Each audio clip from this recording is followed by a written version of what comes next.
my name is Michael Moon, and I am going to be kind of leading this the Impact Track over the next 2 days. I currently am the Director of Organizational Research and Insights at AbbVie. It's a new role for me, so I'm super excited to get started. We're going to kick off today's first session with this amazing panel. And I'm going to introduce our panelists in a moment.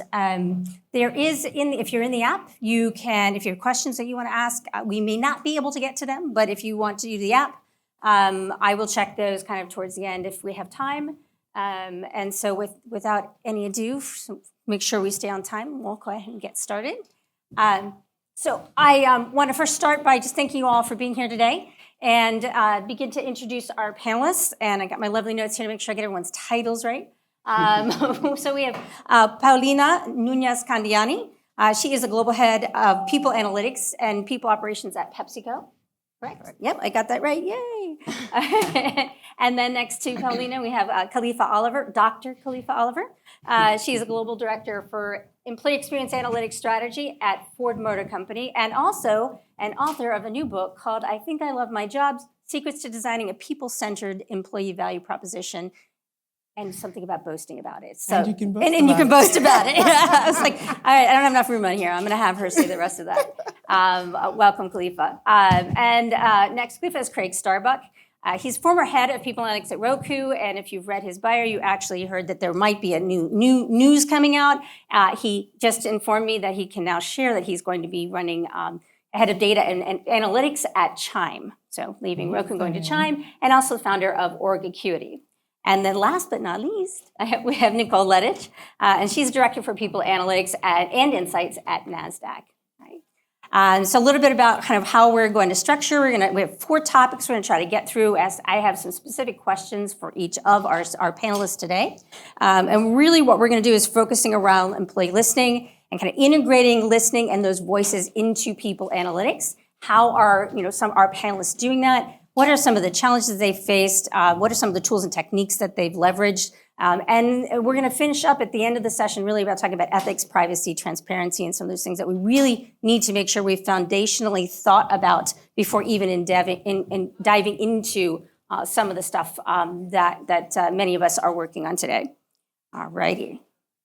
So first topic, we are going to actually talk about methods of capturing employee voice. And so we're going to talk about different ways in which we're doing that. And so I'm going to start first with Paulina. See, you know what? You asked me about the order. It worked out great. You're first. So, all right. Okay. So at PepsiCo, you have taken a unique approach to kind of understanding what truly matters to your employees. Could you share with us how you're listening to employees beyond those traditional surveys and what methods you've actually found to be most effective? Sure. Hello, everybody, and thank you, Michael, for the introduction. So I would like to start saying that at PepsiCo, the first thing that we realized, or we had to realize, is what we really wanted to achieve, right? So we were just like kind of reviewing our HR processes, making some changes, and we thought that by just making changes on the processes, we were going to be able to impact the employee experience. But then we realized that we were just actually impacting employee engagement and not really impacting the experience of the employees, right? So the first thing that we actually did was we run Gartner's employee experience ready model to define our the maturity that PepsiCo has in the employee experience vision. And after that, we realized that we needed to understand our employees better. So we follow Jacob Morgan's Moment That Matters methodology to define those moment that matters to our employees.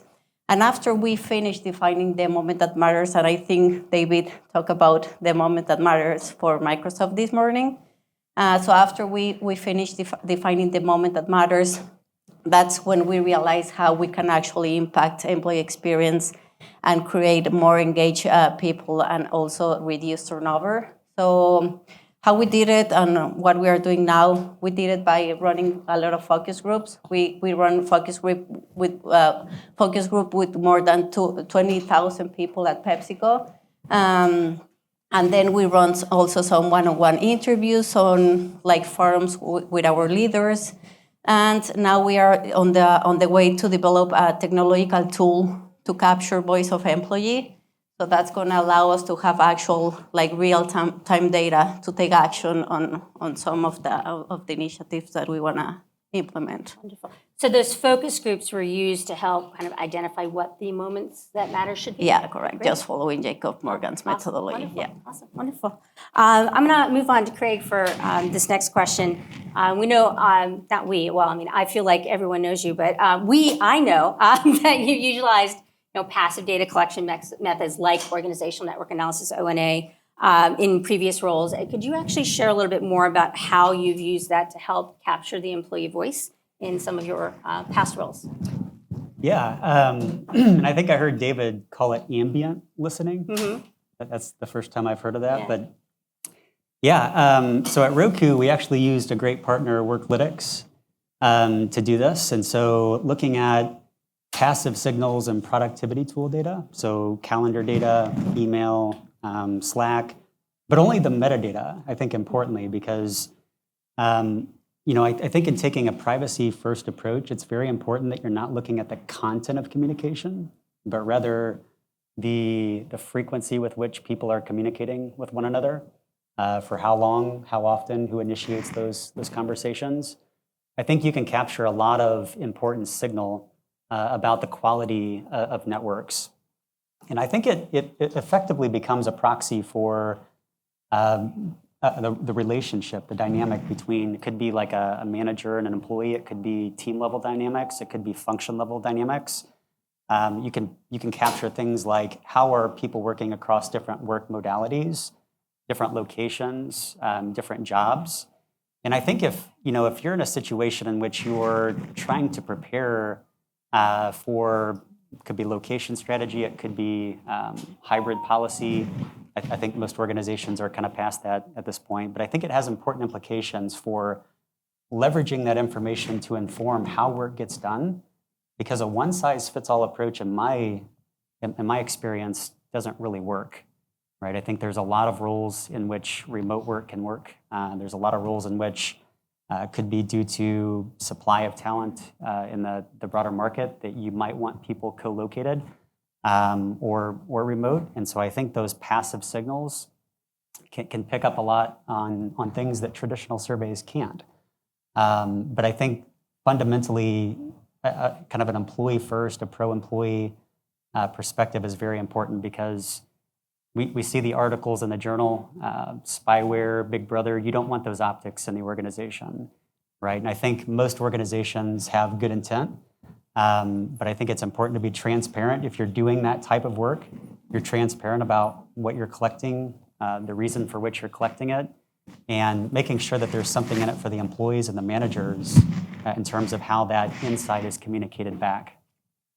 Thank you, Craig. And I know whenever anyone hears ONA, they're like, I want to know more, I want to understand more. How are you getting past data privacy? And we will actually touch on that towards the end. So if you're thinking that right now. Thank you, Craig. Nicole, I'd like to move to you next. I know there's been a lot of changes recently at NASDAQ. Could you talk to us how you have leveraged different methods like focus groups and targeted listening to actually capture employee sentiment during this change?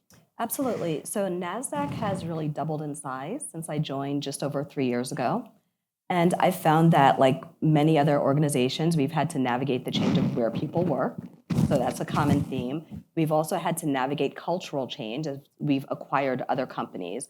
And I feel that when we're looking at topics like remote work, which can still be polarizing, we're still seeing those articles that are coming out where people are either for or against, that having focus groups is a really insightful way of understanding what that actually means to the individual employee. So as Craig stated, there's a lot of nuance around that. It really depends on your role. It could also depend on your caregiving responsibilities, also where you are kind of at in the trajectory of your career. So focus groups help to really provide some deeper context into what people's preferences are and why. I've also found, on the other hand, that targeted surveys are really useful when it comes to navigating things like culture. That's a topic that, if you excuse the technical term, can be a bit squishy, and it can mean different things to different people. So when you have those targeted surveys, it gives you really a framework that you can work from. You're using a common language with the people that are taking those surveys, and it acts as a really useful and impactful diagnostic tool because you can have that survey go out to your senior leaders. You can cascade that down to your employees.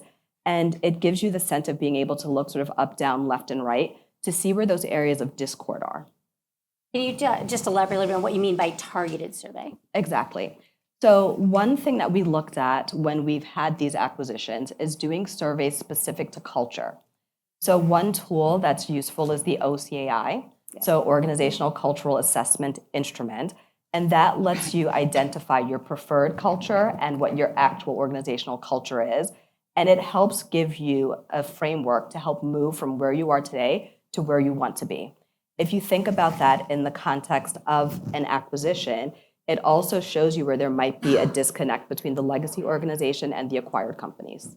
Awesome. Thank you very much. So it's not just surveys in the traditional sense, but also assessments and diagnostics. Yeah, great. Wonderful. All right, Dr. Oliver.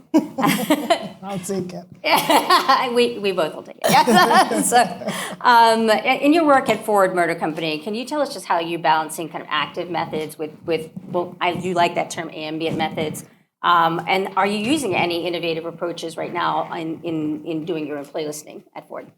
I think the biggest thing is when people think of the employee voice, obviously everybody thinks of surveys, right? Just ask somebody and hear their voice. But I think one of the biggest things you need to debunk when we think of employee voice is that there are multiple ways to listen to employees, including the traditional data methods that we get in HRIS, right? So to Craig's point, there's just these signals that employees are always sending. They're always sending it out, and they send them out typically 4 ways. You ask them how they feel, they tell you in a survey, they tell you in a focus group. That's their voice, that is the most traditional way, that's the thing that it's the easiest to get, it's the one leaders recognize, the easiest is where we can get the most willingness to invest technology. Get a survey tool, right? The second one is what I would call connection signals, right? Which is like ONA, where you're trying to understand how people are interacting with each other. Do you have influencers in your organization? That is really big when you think of things like layoffs. When you are thinking about whether or not you're going to get rid of a team, how connected is that team into your entire organization, right? When people are reaching out to specific people, that is them talking to you. That is them telling you, this person is very important to our job. And if you break this node, then we're all going out of here too, because we can't do this, right? And that is them telling you something by their behavior. That's a behavior that is their voice. The other thing that people often overlook is what I call click signals. So often when we're thinking through, I want to create this new benefit, right? And we're like, and we all have been there, where there's like, this is the new benefit, it just came out, everybody loves it, and they spend all this time and investment in it. They put up information about it on the intranet, and nobody's going to that site. Everybody's still going over to this other thing. So one of 2 things is happening, right? Something is wrong with your communication and your employees are telling you that, or they don't care about that. That was not what they asked you for. They asked you for this other thing that you're not working on. That is them telling you something, and we often ignore that, right? The last one is the one that it's the most boring of the set, right? It's not the most fun, but it's what are the movements? Those are movement signals. Are people leaving your company? Are people moving from manager to manager? Are people changing from your industry? That is your employee voice. The one thing I tell people is people are going to talk whether you ask them or not. They're going to go on LinkedIn and run their mouth. They're going to go on Glassdoor and run their mouth. They're going to talk. And so another way is to scrape sites. Yep. Scrape your intranets and scrape your data sites. And so one of the innovative things that we're starting to do is implement ways of using AI for large language models to understand unstructured data better and train those models on for data as opposed to just everybody's data out there. Because one of the things that I've found is when we use the larger models, it tells us what's happening to everybody. But when we start building out our own models, we're like, oh, this is what's happening at Ford. And Ford is very interesting right now because everybody knows what's happening with EVs, right? Do they want them? Do they not? And so we're a manufacturing company, which also means that there's that problem. Then we have UAW, right? So we have unionized people. So what we want to know is not just the voice of the employee, but the voice of the employees at Ford. What does that mean? And if I leave Ford and go to another company, or when I consult at another company, I won't use the same model, but I'm looking for the exact same signals in that company, those 4 key signals that I'm always looking for. Yeah, I love the fact that we're talking about a broader kind of lens about voice. Like we're not taking literally the voice of what someone says, but what the signals. I think we've touched on that, so that's wonderful, awesome. So we've talked a little bit about some of the methods of capturing employee voice. Next, we're going to actually move into how you are integrating employee voice into analytics and helping use that to answer key questions that business and HR leaders care about. So Craig, I'm actually going to start with you. We're going to continue. It's going to be a theme here. We're going to continue to poke him about O&A. But can you talk a little bit about how you've integrated the insights from your network analysis studies into kind of broader people analytics insights and analyses?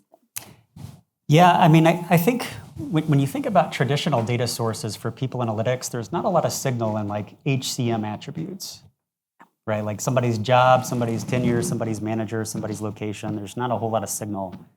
And so I think for people analytics to really be effective and proactive and look at leading indicators of behavioral outcomes, employee listening mechanisms serve that purpose very well. I think employee listening generates some of the most important, valuable, proactive signals for predicting behavioral outcomes.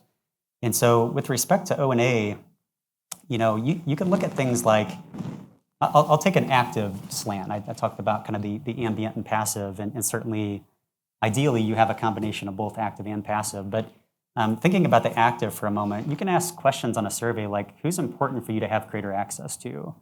Who provides you like subject matter expertise? Who provides you career coaching? You can create these different archetypes of influencers, and you can begin to segment your listening signals and data by those different archetypes. For example, are there significant differences in engagement between people who mention their manager as an influencer and those who don't? That's a proxy for the kind of the dynamics going on there. Or perhaps misalignment between the formal org hierarchy and how work actually gets done. You could do the same thing. Do people mention a teammate? What do we know about teams that don't mention a teammate as being a key influencer in some capacity? And so I think when you start to integrate the O&A signals with attitudinal and perceptive signals that you get from the likes of traditional surveys, I think it becomes much more interesting, and more than interesting, actionable. Because in many cases, if there is misalignment, it does have important org design implications. You can realign the organization based on how work is actually happening to increase efficiency and effectiveness. Thank you, Craig. Nicole, I'm going to pick on you again.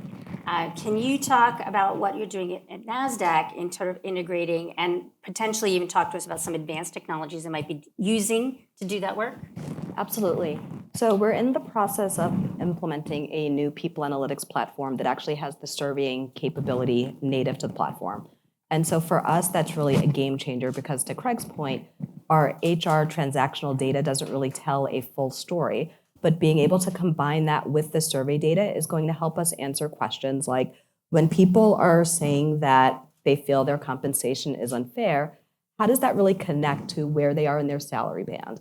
Also, what we're seeing externally in the marketplace. And it's giving us a richer set of data that we can use to answer those questions for our leaders. One other thing that I think was really interesting is going through the process when we're talking about listening, we actually had to use some of the techniques like focus groups and surveys with our people partners as part of our change management efforts to implement this platform. So one of the things that we heard about earlier is, hey, we're introducing new technologies, but adoption's low. So we have been actually working very closely with our people team to hear their voice and what is going to help drive adoption to the platform. What is it that they need to see? What's going to help them get over that hurdle? And how do we meet them where they are? So I think from a larger sort of macro perspective, it's helping us answer those specific business questions. But within our people team, we're using the same techniques to be able to better support that group as well. And then, Paulina, I'm actually just going to ask you the exact same question. If you can talk a little bit at PepsiCo in terms of any advanced technologies and how potentially, I mean, I'm hearing this, and it's great because it's also of what I'm being tasked with at AbbVie is the unlocking the potential of traditional survey data by integrating that with other data sets. And I mean, that question is a little bit tricky because we all know as people analytics, our responsibility and goal is to give our HR leaders like the data that they need to take informed decisions. But when we are like talking about like voice of employee, employee feedback, employee sentiment, that's information that needs to be analyzed as quick as possible, right? We cannot take forever to analyze information because then the actions that we implement doesn't make any sense. So at PepsiCo, our motto for this specific kind of analysis at People Analytics is progress over perfection.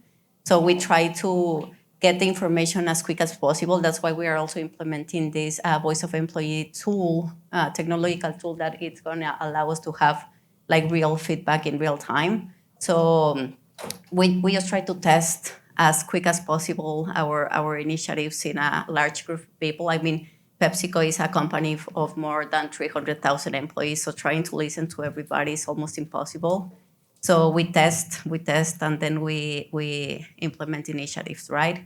We use, for qualitative information, we use tools like kind of like text analysis and just like common analytics tools. And for quantitative information, we use tools such as Python, Power BI, and also we use Visor. And we use that kind of technology because we aim to have one single source of truth for everybody. So that's the only way that we are going to be able to give everybody the same kind of analysis and insights to take decisions. So, yeah, I will say that we try to analyze the employee data as fast as possible so we can implement actions. So, I mean, I think one of the questions that commonly comes up is around like how frequently should we be doing this, right? And if we're asking, if we're having a hard time like doing the analysis and getting it out there and taking actions on, once a year or once every 2 years, how are we going to do that if we're doing it on a regular basis? So how is PepsiCo, and I know this is not a planned question, so I apologize. How is PepsiCo? Because I can read your minds. That's why. How is PepsiCo trying to address like scaling and getting value from that frequency of that feedback? I mean, that's why we define the moment that matters, because we don't want to be measuring everything. So we know what we really have to measure and how we can impact employee experience. So after defining, we have 6 moments that matters, 18 in total. So we have 3 for each of these 6. So we give the employees the chance to give us real-time feedback on that specific 6 moment that matters. So that way we are just measuring and analyzing whatever we have to measure and analyze. I love right? that. Yeah, it was like the light bulb just went off. It's not like constantly listening and then constantly trying to act on it. It's very targeted and very purposeful, intentional. Exactly. Right. Awesome. Wonderful. So now we're going to actually move on. I'm going to make sure we're on time here. We're going to move on to kind of connecting this to business outcomes. And Khalifa, I'm actually going to start with you on this one. And at Fold, like how are you actually integrating the employee feedback into business decisions in the organization? I think the first thing is teaching, this is hard, but teaching our leaders that employee voice data is additive data, right? We're a data generating part of people analytics, right? Which will constantly change. Right? So when you have your additional data, so when you have like your HRS data and they're like, oh, what's our attrition rate? That's standard, we get it. Okay, cool. And that's easier for them to understand. But this is data generation, which can change from day to day. And I always go back when I give examples to executives, COVID, every forecast wrong, every single everyone wrong. Everything that was important to employees in February are no longer important to them in March. And it's the ability to understand that what we're telling you is we're giving you this data to be flexible, right? And the easiest way for me to make it make sense to CFOs, to CEOs, to COOs, is you would do the same thing for customers. Customer experience and customer voice data understands that customers are different. And customers have a voice, right? And customers have different tastes. And so the example I always give is if I'm scrolling Instagram with somebody else and I'm looking for an orange dress and my friend is looking for a purple dress, our ads are different, right? Because you recognize that you can generate a lot of data, a lot of new data, and change at that time. And we need to do that for employees. And that's what effectively you do now when you're trying to tell executives how to make decisions. Employee voice is a part of your business operations and you know it. And again, I'll take it back to COVID. You knew it because during COVID, you doubled down on employees when you could have just gotten rid of all of them because technology doesn't get COVID, right? You recognize that people were important to you, and you double down on it. You probably can at this point, the amount of mutations. You can see my laptop. But that effectively what it is. It's the idea of what is the thing that you're trying to accomplish, and how does that relate to the product and the people? And how did you design all of your processes to get to your outcomes? If your people are not related to your outcomes, then our voice can't help you, right? So if you're hiring correctly, then their voice is supposed to impact how they relate to your customers, your product, and all of those things. And if they're not connected, you have a strategy and operations problem that's bigger than the employee voice. Okay, awesome. Craig, can you perhaps provide us a specific example of how you've combined employee sentiment with business metrics? I think the first thing I try to do in building a people analytics function is learn the business, because ultimately that's what it's about. It's about facilitating the success of the business. And I think, to use like the archetype that David presented this morning, like A teams, I think are really good about quantifying the impact that they have on the bottom line. And it's easy to say that, but it's very difficult to do it because there's a lot of politics that come into play within the organization about who owns what data assets and what we can and cannot have access to. Maybe too controversial a topic for today, but we had an interesting dialogue over some drinks last night about should people analytics sit on HR at all? If it is about the business, I'm going to try not to get off on a tangent here. It's okay. I did it. It's doors open. Go for it. If people analytics is about the business and HR doesn't own the business data, then what is the most effective way in which we can connect employee sentiment, people data with business outcomes? Probably not sitting in HR. It's probably some sort of like enterprise analytics function. And I've seen, it's a small sample, so it doesn't constitute a trend, but I have seen some evidence that organizations are exploring these opportunities, and I think for good reason.